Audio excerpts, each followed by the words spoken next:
الحمد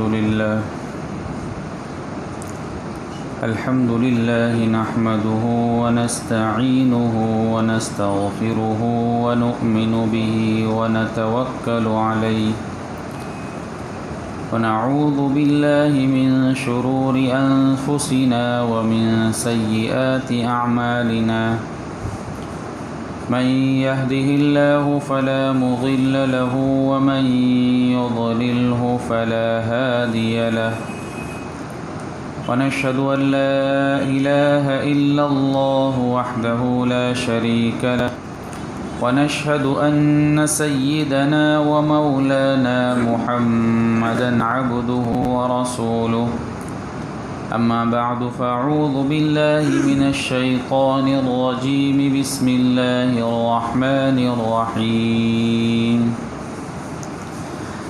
سل بني إسرائيل كم آتيناهم من آية بينة ومن يبدل نعمة الله من بعد ما جاءته فإن الله شديد العقاب۔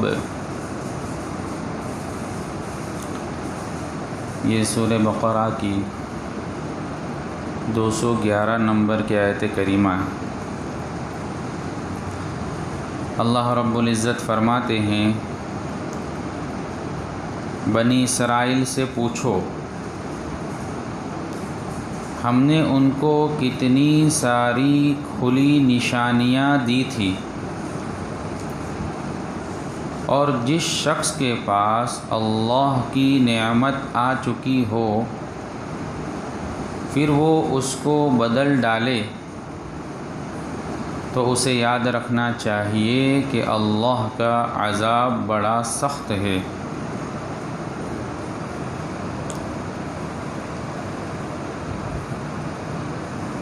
یہود مدینہ اور ان کے غلط مطالبات اللہ نے اس کو پہلے بیان فرمائے کہ انہوں نے کیسا غلط مطالبہ رکھا کہ اللہ ہمارے پاس آوے اور فرشتے ہمارے ساتھ ہو تب جا کر ہم اللہ پر ایمان لاوے۔ تو اللہ رب العزت نے اس آیت میں ان یہودیوں کو، ان بنی اسرائیل کو، ان کے باپ داداؤں پر جو نعمتیں اللہ کی طرف سے ملی تھی اس کو یاد دلا رہے ہیں کہ بنو اسرائیل پر اللہ رب العزت نے کتنی نعمتیں برسائی۔ فرعون کے عذاب سے اللہ نے ان کو نجات دی، اور نجات بھی دی اور کھلی ہوئی نشانیاں بتلا کر اللہ نے نجات دلائی کہ پانی کے اندر 12 راستے بنائے۔ تو ہونا یہ چاہیے تھا کہ وہ اس نعمت کو یاد کر کے اللہ کا شکر ادا کرتے، اللہ کی اطاعت کرتے، لیکن انہوں نے بجائے اس کے کہ اللہ کی اطاعت میں مشغول ہوتے بچھڑے کی عبادت شروع کر دی۔ اللہ رب العزت نے انہیں کتاب دی، ان کے مطالبے کے مطابق ہونا یہ چاہیے کہ اس نعمت کو مان کر اس پر عمل کرتے، لیکن انہوں نے اس کو بھی جھٹلا کر اس کی نافرمانی کی، تو اللہ رب العزت نے ان پر کوہ طور کو لٹکا کر اس کے اوپر عمل کرنے کے لیے آمادہ کیا۔ اللہ رب العزت نے ان کو من و سلوہ جیسی نعمت عطا فرمائی۔ ہونا یہ چاہیے تھا کہ وہ اس نعمت کو استعمال کر کے اللہ کی شکر گزاری کرتے، لیکن انہوں نے بجائے اس کے کہ شکر کرتے بلکہ غلط مطالبات اور سبزی اور پیاز اور لہسن اور ایسی چیزیں کھانے کا مطالبہ کیا، تو اللہ رب العزت نے انہیں کھیتی والی مصیبت میں مبتلا کیا۔ تو اللہ رب العزت جس وقت یہ نازل ہو رہا ہے اس وقت کے یہودیوں کو اس کی طرف متوجہ کر رہے ہیں کہ تمہارے باپ داداؤں نے بھی اسی طرح نافرمانی کی تھی، اور اب چونکہ تمہارے سامنے بھی کھلی نشانیاں آ چکی ہے، اللہ رب العزت کی نعمت اور وہ سب آ چکی ہے، اس کے باوجود بھی اگر تم نافرمانی کرو گے تو اللہ رب العزت کا عذاب بڑا سخت ہے۔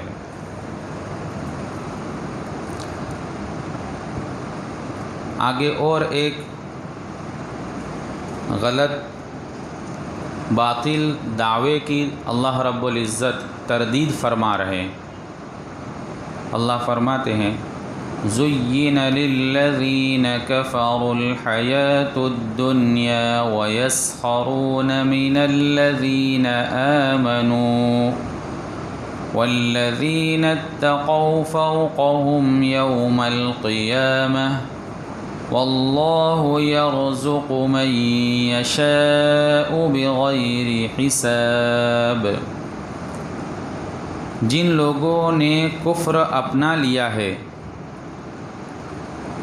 ان کے لیے دنیاوی زندگی بڑی دلکش بنا دی گئی ہے، اور وہ اہل ایمان کا مذاق اڑاتے ہیں، حالانکہ جنہوں نے تقوی اختیار کیا ہے وہ قیامت کے دن ان سے کہیں بلند ہوں گے، اور اللہ جس کو چاہتا ہے بے حساب رزق دیتا ہے۔ کسی کی مذاق اڑانا یہ بہت بری چیز ہے، اور خصوصی طور پر کسی کی مذاق اس وجہ سے اڑائی جا رہی ہو کہ وہ غریب ہے، فقیر ہے، نادار ہے، تو اس کی غریبی اور فقیری کو دیکھ کر مذاق اڑائی جا رہی ہو، اس کی بڑی سخت وعید ہے۔ حضرت علی رضی اللہ تعالیٰ عنہ کی روایت، اس میں اس کا ذکر ملتا ہے کہ اگر کسی شخص نے کسی آدمی کی مذاق اڑائی اور وجہ یہ تھی اس کا فقر و فاقہ، اس کی غریبی، یعنی کسی غریب کو اس کی غریبی اور مفلسی کی وجہ سے اس کو مد نظر رکھتے ہوئے اس کی مذاق اڑائی، تو اللہ رب العزت قیامت کے دن سب کے درمیان، سب کے بیچ میں اس کو رسوا کریں گے۔ تو یہاں ایک ان کا مطالبہ تھا، دعویٰ تھا کفار کا، اور وہ یہ تھا کہ کافروں پر دنیاوی زیب و زینت اور دنیاوی نعمتیں زیادہ برس رہی ہیں۔ تو اللہ رب العزت نے اس کا جواب دیا کہ اللہ نے ان کے لیے دنیاوی زندگی کو زیب و زینت کر کے پیش کیا ہے، ان کے لیے جو کچھ بھی ہے سب دنیا ہی میں ہے، ان کے لیے آخرت میں کچھ نہیں ہے۔ تو وہ کافر لوگ دعوے میں یہ پیش کرتے تھے کہ چونکہ اللہ کی طرف سے اور خالق اور مالک کی طرف سے ہمیں رزق زیادہ دیا جا رہا ہے، دنیاوی نعمتیں ہمارے پاس زیادہ ہے، اس لیے اللہ رب العزت ہم سے راضی ہے، اور ہمارے عقائد اور ہمارے اعمال سے اللہ بڑے خوش ہے۔ تو اللہ رب العزت نے اس آیت میں اس کا جواب دیا کہ دنیاوی نعمت اور دنیاوی مال و متاع کسی کے پاس زیادہ ہونا یہ اس بات کی دلیل اور نشانی نہیں ہے کہ اللہ اس سے راضی ہے، بلکہ دنیا تو ایسی چیز ہے کہ اللہ رب العزت اپنے نافرمانوں کو زیادہ دیتے ہیں، کیونکہ ان کے لیے ہی دنیا میں سب کچھ ہے۔ تو اللہ رب العزت نے کافروں کے لیے دنیا کو مزین کر دیا، اور یہ کوئی دلیل نہیں ہے کہ جس کے پاس دنیا زیادہ ہو، مال اور دولت زیادہ ہو تو اللہ رب العزت اس سے خوش ہے، یہ اس کی دلیل نہیں ہے۔ بہت سی مرتبہ ایک ایمان والا بھی اپنی زبان سے اس طرح کے الفاظ بول دیتا ہے کہ میں نے تو ایسا کون سا گناہ کر ڈالا کہ اللہ رب العزت مجھے روزی نہیں دیتے، اتنا پریشان ہوں، اتنا حالات میں ہوں، ایسا تو میرا کون سا گناہ آ گیا۔ تو دنیا کا نہ ہونا یہ اس بات کی علامت نہیں ہے کہ اللہ رب العزت ناراض ہے، بلکہ اللہ رب العزت دنیا تو اپنے نافرمانوں کو زیادہ دیتے ہیں کہ اس کے لیے دنیا میں سب کچھ ہے، اس کے لیے آخرت میں کچھ نہیں ہے۔ تو اللہ رب العزت فرماتے ہیں واللہ یرزق من یشاء بغیر حساب، اور اللہ رب العزت جسے چاہتا ہے بے حساب رزق دیتا ہے۔ رزق کا زیادہ ہونا یہ اللہ کی خوشنودی کی علامت نہیں ہے۔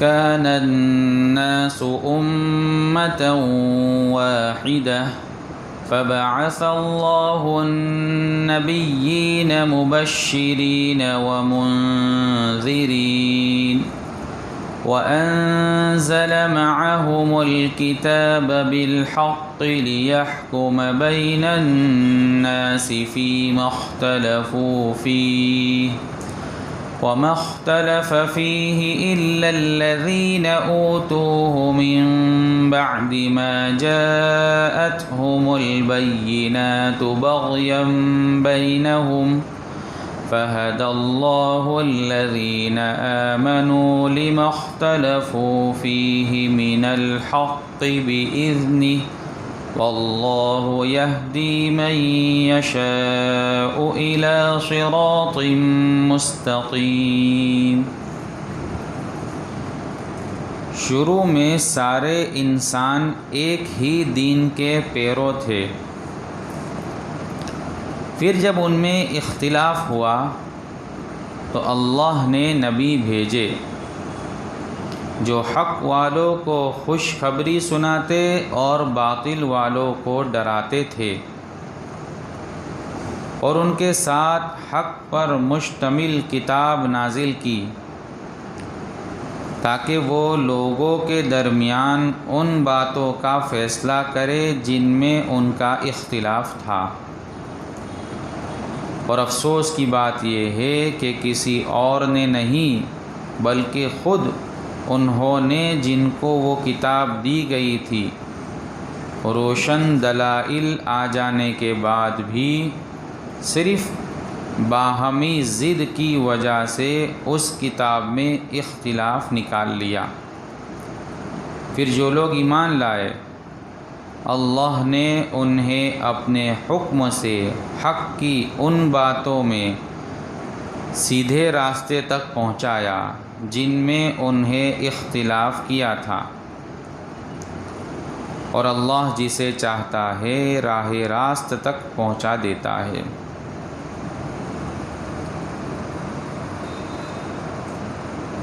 پہلی ایک بات تو یہ بتلائی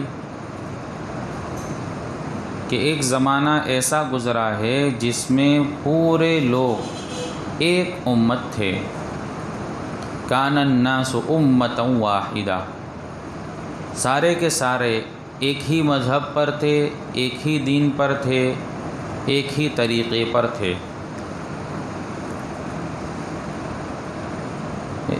تفسیری روایات، ان میں بہت سی روایتیں مفسرین حضرات نے لکھی ہے، جن روایتوں کا خلاصہ ہم سمجھتے ہیں۔ بعض حضرات فرماتے ہیں کہ اللہ رب العزت نے جب عالم ارواح بنایا، حضرت آدم علیہ السلام سے لے کر قیامت تک آنے والا آخری انسان، ان سارے لوگوں کی روحوں کو اللہ نے پیدا کیا،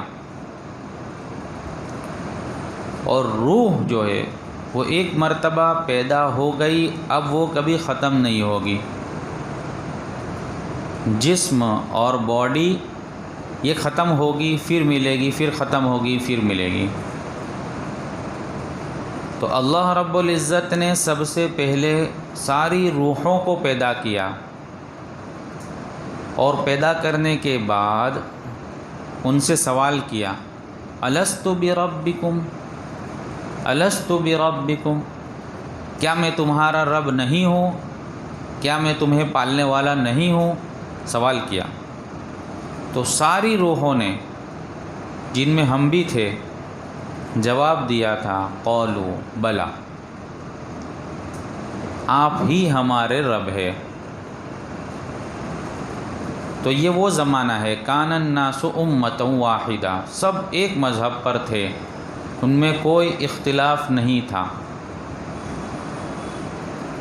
کہ سارے لوگوں کی روحوں نے بیک وقت ایک جواب دیا تھا۔ پھر اللہ نے اس کے امتحان کے لیے دنیا میں بھیجا کہ کون اپنا کیا ہوا وعدہ پورا کرتا ہے اور کون اس سے پھر جاتا ہے، یعنی کافر ہو جاتا ہے۔ تو یہ اب امتحان کا زمانہ چل رہا ہے۔ اس دعوے کا، جو دعویٰ ہم نے کیا تھا کہ آپ ہی ہمارے رب ہے، اس کی دلیل پیش کرنے کا وقت ابھی چل رہا ہے کہ اب آدمی اپنی دلیل پیش کرے کہ ہم نے آپ کو رب مانا۔ بعض مفسرین فرماتے ہیں کہ یہ وہ زمانہ ہے کہ حضرت آدم علیہ السلام اور ماں حوا کو اللہ نے دنیا میں بھیجا۔ تو حضرت آدم علیہ السلام سے جو اولاد پیدا ہوئی وہ سب ایک ملت پر تھے، ایک مذہب پر تھے، اس وقت کوئی اختلاف نہیں تھا۔ حضرت آدم اور حوا کی اولاد، یہاں تک کہ یہ بات بھی لکھی ہے کہ حضرت ادریس علیہ السلام کے آنے تک، یعنی تقریباً 1000 سال تک سارے لوگ ایک ہی مذہب پر تھے، ایک ہی ملت پر تھے۔ لیکن حضرت آدم علیہ السلام کی اولاد میں 1000 سال کے بعد حضرت ادریس علیہ السلام پیدا ہوئے، جو کہ وہ بھی نبی تھے، اور اللہ رب العزت نے پھر نبیوں کو کیوں بھیجا، اس کی وجہ بھی اسی آیت میں اللہ نے بیان فرمائی۔ تو حضرت آدم علیہ السلام کی اولاد مراد ہے کہ وہ زمانہ جس زمانے میں کوئی اختلاف نہیں تھا، سبھی ایک ہی ملت پر تھے، ایک ہی مذہب پر تھے۔ بعض فرماتے ہیں کہ یہ وہ زمانہ مراد ہے کہ حضرت نوح علیہ السلام، کہ حضرت نوح علیہ السلام نے اپنے ماننے والوں کو ایک کشتی میں سوار کیا اور اللہ کی طرف سے عذاب آیا اور پوری دنیا کے سارے لوگ ختم ہو گئے، سب فنا ہو گئے۔ صرف جو لوگ حضرت نوح علیہ السلام کے ساتھ کشتی میں سوار تھے، 80-82 آدمی، وہی بچے تھے۔ تو وہ سب کے سب ایک ملت پر تھے، ایک مذہب پر تھے۔ پھر ان سے پھر اولادوں کا سلسلہ شروع ہوا اور یہ دنیا پھر سے پھیلی۔ تو اللہ فرماتے ہیں کہ سب کے سب پہلے تو ایک ملت پر تھے، ایک مذہب پر تھے، لیکن پھر ہوا ایسا کہ آہستہ آہستہ سب کی طبیعتیں مختلف ہونے لگی، اختلاف ہونے لگا، یہاں تک کہ اعمال میں اختلاف ہونے لگا، پھر آہستہ آہستہ عقائد میں اختلاف ہوا کہ شروع میں بت پرستی اور بتوں کی پوجا اس طرح شروع ہوئی کہ کچھ لوگوں نے اپنے باپ داداؤں میں وہ لوگ جو بہت نیک تھے، بزرگ تھے، ہر وقت اللہ کی عبادت میں مشغول رہتے تھے، ان کی مورتی بنائی۔ اور وہ بنانے کی وجہ یہ تھی کہ اس کو دیکھ کر یاد کرے کہ یہ وہ لوگ ہیں جنہوں نے اللہ کی بہت عبادت کی، صرف دیکھنے کے لیے۔ اور اس کو دیکھتے تھے، کچھ کرتے نہیں تھے۔ پھر اس کے بعد ایک نسل آئی، اس نسل نے دیکھا کہ ہمارے باپ دادا ان کے سامنے خالی کھڑے رہتے تھے، تو وہ کچھ جھکنے لگے۔ پھر اس کے بعد نئی نسل آئی، وہ سمجھے کہ ہمارے باپ دادا اس کی کچھ عبادت بھی کرتے تھے، وہ اور جھکنے لگے، اس کا کچھ کرنے لگے، یہاں تک کہ آہستہ آہستہ بت پرستی شروع ہوئی۔ تو جب اس طرح ہوا تو پھر اللہ نے کیا کیا؟ فَبَعَثَ اللَّهُ النَّبِيِّينَ، اللہ نے نبیوں کا سلسلہ شروع کیا۔ اور نبی کیا کرتے تھے تو اللہ نے اس کا بیان کیا کہ وہ اللہ کو ماننے والوں کو بشارت سناتے تھے اور نافرمانی کرنے والوں کو ڈراتے تھے، اور پھر نبیوں کے اس سلسلے کی وجہ سے باقاعدہ دو گروپ بن گئے، دو حصوں میں تقسیم ہو گئے۔ ایک وہ لوگ کہ جنہوں نے نبیوں کی باتوں کو مانا اور اللہ کی طرف سے نازل شدہ کتاب کے اوپر ایمان لائے تو وہ ایمان والے کہے گئے، اور جنہوں نے نافرمانی کی، جنہوں نے نہیں مانا، وہ کافر کہلائے۔ پھر اللہ فرماتے ہیں کہ جو نبیوں کی باتوں کو مانتا ہے، نازل شدہ کتاب کے اوپر عمل کرتا ہے، تو اللہ رب العزت اس کو سیدھا راستہ دکھلاتے ہیں، اور اللہ جس کو چاہتے ہیں راہ راست بتلاتے ہیں، سیدھا راستہ دکھاتے ہیں۔ نبیوں کی باتوں کو مانا اور کتاب جو نازل شدہ ہے اس پر عمل کیا تو اس کی وجہ سے تکلیفیں بھی آئی، مصیبتیں بھی آئی، اور اللہ کی طرف سے اس میں امتحانات ہوئے۔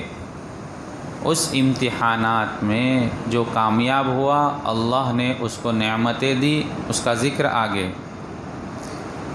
اللہ فرماتے ہیں ام حسبتم ان تدخلوا الجنة ولما يأتكم مثل الذين خلوا من قبلكم مستهم البأساء والضراء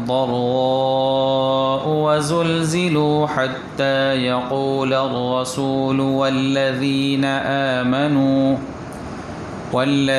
آمنوا معه متى نصر الله ألا إن نصر الله قريب۔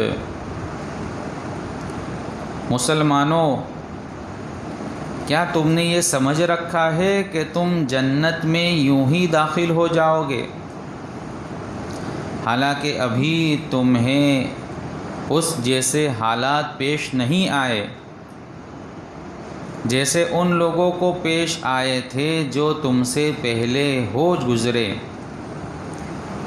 ان پر سختیاں اور تکلیفیں آئی اور انہیں ہلا ڈالا گیا، یہاں تک کہ رسول اور ان کے ایمان والے ساتھی بول اٹھے کہ اللہ کی مدد کب آئے گی؟ یاد رکھو اللہ کی مدد نزدیک ہے۔ مسلمانوں پر اور ان لوگوں پر جو نبیوں پر اور کتاب پر ایمان لائے حالات آئے تو اللہ رب العزت سوال کر رہے ہیں کہ وہ حالات پر ایک ایمان والے کو مضبوطی کے ساتھ ثابت قدم رہنا چاہیے۔ تو اللہ سوال کر رہے ام حسبتم ان تدخلوا الجنہ، کہ ایمان والوں نے کیا گمان کر رکھا ہے کہ وہ جنت میں یوں ہی داخل ہو جائیں گے، ان کے لیے کوئی آزمائش، کوئی تکلیف نہیں آئے گی؟ بلکہ ایسا نہیں ہے، اللہ ان کا امتحان لیں گے اور آزمائش اور تکلیفیں آئے گی، اور ان کو تو پہلوں کے حالات دیکھنے چاہیے کہ پہلے نبیوں پر اور ان کے ماننے والوں پر کیسے کیسے حالات آئے اور کتنے سخت حالات آئے، اور ایسے حالات آئے، اتنی سختیاں ہوئی کہ وہ اپنی زبان سے، یعنی نبی اور ان کے ماننے والے اپنی زبان سے اس طرح بول اٹھے متی نصر اللہ، اللہ کی مدد کب آئے گی؟ اتنے سختیاں ہوئی تو اللہ فرماتے ہیں الا ان نصر اللہ قریب، کہ اللہ کی مدد بالکل قریب ہے۔ اب ایک بات یہ ہو سکتی ہے کہ نبیوں نے اور ان کے ماننے والوں نے اس طرح کے الفاظ کیوں کہے، کب مدد آئے گی؟ یعنی کیا ان کو یقین نہیں تھا؟ علماء نے لکھا ہے کہ ان کو پختہ یقین تھا۔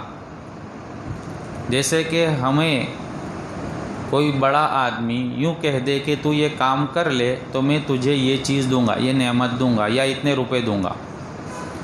اب اس کو یقین تو ہے کہ یہ پیسے آئیں گے، کہیں جانے والے نہیں ہیں، لیکن جب آدمی کام کرتا ہے اور پیسے آنے میں یا وہ نعمت ملنے میں کبھی لیٹ ہو جاوے تو کہتے ہیں کہ کب آئیں گے، وہ پیسے کب ملیں گے۔ یعنی انتظار کرتے ہوئے، حالات کو دیکھتے ہوئے آدمی اس طرح کے الفاظ بولتا ہے۔ تو اتنی سختیاں ان پر ہوئی، اتنی مصیبتیں آئی کہ وہ اپنی زبان سے اس طرح بھی بول اٹھے کہ اللہ کی مدد کب آئے گی؟ تو اللہ فرماتے ہیں کہ میری مدد بالکل قریب ہے۔ یعنی دنیا کے اندر حالات تو آئیں گے ہی، اور اس حالات میں، ان مصیبتوں میں، ان تکلیفوں میں آدمی کو چاہیے کہ وہ ثابت قدم رہے، تو اللہ رب العزت اس کے بدلے میں اس کو جنت عطا فرمائیں گے۔ اللہ رب العزت ہمیں سمجھنے کی، عمل کی توفیق عطا۔ بسم اللہ الرحمن الرحیم۔ سبحانک اللہم و بحمدک و تبارک اسمک و تعالی جدک و لا الہ غیرک۔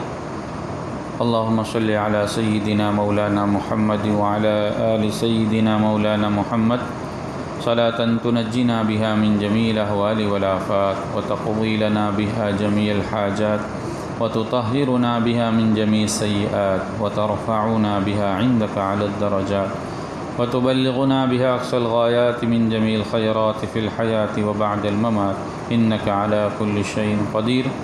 اللهم ربنا آتنا في الدنيا حسنة وفي الآخرة حسنة وقنا عذاب النار۔ ربنا لا تزغ قلوبنا بعد إذ هديتنا وهب لنا من لدنك رحمة إنك أنت الوهاب۔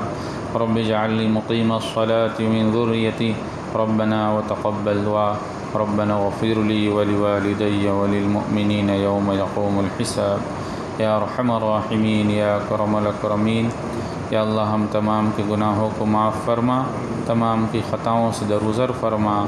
یا اللہ بڑے گنہگار ہیں، مجرم ہیں، خطاوار ہیں، قصوروار ہیں، اپنے گناہوں کا اقرار کرتے ہیں۔ تیری نعمتیں ہم پر بارش کی طرح برستی رہی، تو ہمیں اپنی نعمتیں دیتا رہا، ہم نے تیری نعمتوں کو استعمال کر کے تیرا مقابلہ کیا۔ یا اللہ تیری نافرمانی میں مبتلا رہے، یا اللہ تو ہمیشہ ہمیں دیکھتا رہا۔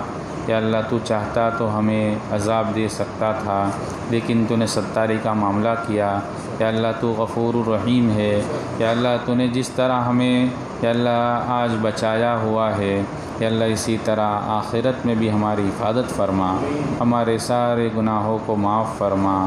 یا اللہ ہماری سارے گناہوں کو معاف فرما۔ یا اللہ اپنے فضل کا معاملہ فرما۔ یا اللہ اپنے فضل کا معاملہ فرما۔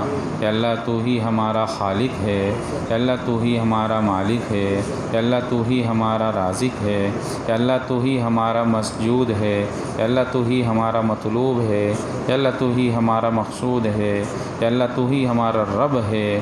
یا اللہ تو جو چاہتا ہے، جس طرح چاہتا ہے، جیسے چاہتا ہے کرتا ہے۔ یا اللہ تجھے کوئی پوچھنے والا نہیں، تجھے کوئی مشورہ دینے والا نہیں، تو قادر مطلق ہے۔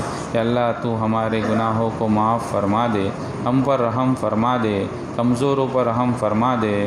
یا اللہ ہم پر کرم فرما دے۔ یا اللہ ہماری مغفرت فرما، پوری امت مسلمہ کی مغفرت فرما، پوری امت مسلمہ کے گناہوں کو معاف فرما۔ یا اللہ ہمارے مرحومین کی مغفرت فرما۔ یا اللہ ہمارے استاد کی مغفرت فرما۔ یا اللہ آج جن کا انتقال ہوا ان کی مغفرت فرما۔ یا اللہ سب کی مغفرت فرما۔ یا اللہ ان کی قبروں کو نور سے منور فرما، کروٹ کروٹ چین سکون امن اطمینان نصیب فرما۔ یا اللہ زندگی کے ہر شعبے میں آقا صلی اللہ علیہ وسلم کے طریقوں کو اپنانے کی توفیق عطا فرما، آپ کے طریقوں سے محبت عطا فرما، غیروں کے طریقوں سے نفرت عطا فرما، غیروں کے طریقوں کو زندگی سے نکالنے کی توفیق عطا فرما۔ یا اللہ ہمارے بیماروں کو شفا عطا فرما، مقروضوں کی قرضوں کی ادائیگی کی شکل صورتیں پیدا فرما، حاجت مندوں کی حاجتیں پوری فرما۔ یا اللہ جو جس لائن سے پریشان ہے ہر ایک کی پریشانی کو دور فرما۔ یا اللہ تمام حاضرین مجلس کے گناہوں کو معاف فرما، تمام کی جائز اور نیک مرادیں پوری فرما، تمام کی نسلوں کو قبول فرما۔ یا اللہ جو مانگا اسے بھی عطا فرما، جو مانگنے سے رہ گیا اپنے فضل سے عطا فرما۔ ہماری دعاؤں کو اپنے فضل و کرم آقا صلی اللہ علیہ وسلم کے صدقے میں قبول فرما۔ یا رب صلی وسلم دائما ابدا علی حبیبک خیر الخلق کلہم۔ سبحان ربک رب العزت عما یصفون، سلام علی المرسلین والحمد للہ رب العالمین، برحمتک یا ارحم الراحمین۔